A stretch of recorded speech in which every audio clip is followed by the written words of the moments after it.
Russia's current production reached new post-Soviet record this month. Is that correct? Да, у нас мы вышли. We have reached new levels which have been agreed in June 2018, and pretty much the increase constitutes, first of all, the recovery and some loss of capacity which we have seen during the past 1.5 years when we were limiting our output. So de facto, this means you've rolled back all your cuts and added more production.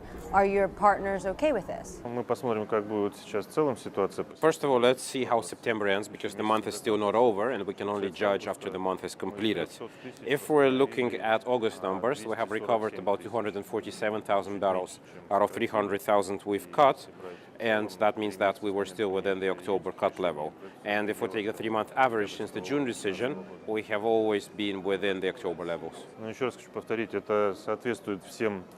But I would like to once again underscore the fact that this is within all the agreements that were made during June 2018. And I would like to remind that in June we decided that we should increase output by about 1 million barrels altogether as a group, and so far we've only managed just north of 500,000 barrels. Поэтому сегодня рекомендации GMMC были. That's why JMMC today once again recommended achieving 100% conformity, which has been agreed in June. How much extra oil production can you put into the market by, say, December, the end of the year? Я думаю, что несколько сот. In terms of the short-term potential, I think it's a couple of 100,000 barrels. And when we talk about longer-term prospects, a lot would depend on overall policy of the country and on the stimuli which we would be ready to give to brownfields, which are currently being discussed in the government, but no decisions have been made yet. This would determine the upside potential.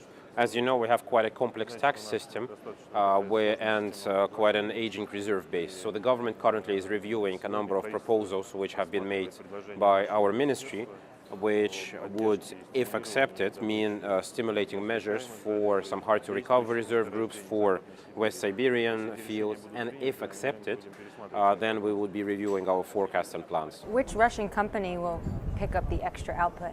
Ну, вы знаете, у нас All companies which have participated in the voluntary cuts have significant output growth potential. And I can tell you that all the Russian majors which currently exist, they can all increase their output. Given your production, does this mean the output deal is over? ни в коем случае сделка не. Absolutely not. I mean, if you look at overall conformity numbers and the overall cut level, you will see that currently it stands at about 2.3 million barrels per day. This is conformity of 129%, i.e. 29 percentage points higher than what has been agreed back during the Vienna Accord. So we would continue working together, cooperating to give the market what it needs and to achieve 100% conformity. That is why we're all in the same boat. But for Russia's part in the deal, Россия лишь одна из. Well, don't forget that Russia is just one of the partners which are participating in this deal. Our potential can be used in order to give the market what it needs in order to satisfy the additional demand which exists. We will play our part in giving our contribution, whether it's when addressing issues of deficit in the market or addressing issues of surplus, i.e. both increasing production and cutting. did you discuss the fourth quarter supply and demand issues, specifically how you and your partners will make up for the loss of Iranian exports? Конечно, безусловно, мы. Of course, we have looked into various scenarios and we have analyzed various possible outcomes and supply and demand scenarios in the fourth quarter. And I can say that there is still a lot of uncertainty, including on the topic of Iran's output. And because we currently don't know many variables how they will materialize. Today at the meeting, our Iranian colleagues have stated that they plan to preserve their production roughly around current levels because, well, first of all, I mean, they have significantly increased their domestic refining, and this would contribute to it. And we still don't know many factors which would be affecting it, including the behavior of the key consumers, whether they will comply with sanctions or not. That is why we would continue to analyze. And in order to continue our hands-on approach, we plan to hold the next JMMC on the sidelines of the ADIPEC conference in Abu Dhabi on the 11th of November, specifically to be able to address various issues which could come up during that period. South Korea's already stopped buying. The U.S. says they're going to give zero waivers. Zanganeh told me himself he doesn't expect a single waiver. So who has the capacity to fill the gap, and how much will they pump? Вы знаете, я не готов. I don't think I can speak for other countries currently. They make their own decisions, and these decisions will be made by the leaderships of the countries, by companies which work there, and we will only know them once they are made. That is why we need to continue monitoring, we need to continue analyzing, and we need to basically control the situation and give the market whatever oil it needs in order to keep it in the stable shape which we have through joint effort achieved at this moment in time. Did anyone agree to a specific hike? Today, you mean? Today, yeah, at the gym. Ну, сегодня говорили, A lot of countries have spoken about their potential capacity, which they have, but nobody has stated exact figures because you cannot currently say the exact figure because, as we said, we'll continue monitoring and giving the market whatever it needs. And that's why capacity discussions, of course, have been held. Emirates have said their numbers, Saudi Arabia has said it. I just told you Russia's capacity, but not the exact numbers because they would depend on what the market calls for. But the group is over complying by 29%. There just seems that there is more urgency when you need to clear the glut than there is now to get to 100% compliance. So when is everyone going to get urgent about adding more oil to the market? ну, сегодня, Today I can say that there is no deficit. The market is in a stable form. I mean, you can see that inventories are going both up and down by small amounts. Maybe there's a small deficit, but overall it's in stable shape. But is the price of Brent too high? просто There are a few factors to consider and assess before making decisions to quickly add or quickly remove barrels.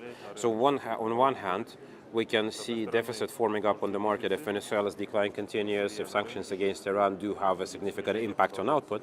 But on the other hand, don't forget about seasonality and don't forget about seasonal drops in demand, which we see every fall and every winter of the year. That's why a lot of factors, a combination of such, needs to be considered before decisions are made.